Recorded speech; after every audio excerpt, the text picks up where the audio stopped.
உலகம் சுற்றும் வாலிபனோடொரு பயணம் வந்தவள் நான். உறவு பாடலை பாடும் ஆடவும் உரிமை கொண்டவள் நான். மலருக்கு கொண்டாட்டம் உன்னை பார்த்ததிலே, செர்ரி பழத்துக்கு கொண்டாட்டம் பெண்ணை பார்த்ததிலே.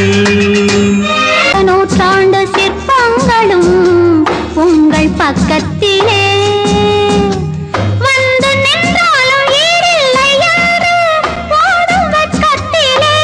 அவள் ஒரு நவரச நாடகம், ஆனந்த கவிதையின் ஆலயம், தழுவிடும் இனங்களில் மானினம், தமிழும் அவளும் ஓரினம். பச்சை கிளி முத்துச்சரம் முல்லை கொடியாரோ, பாவை என்னும் பேரில் வரும் தேவன் மகள் நீ.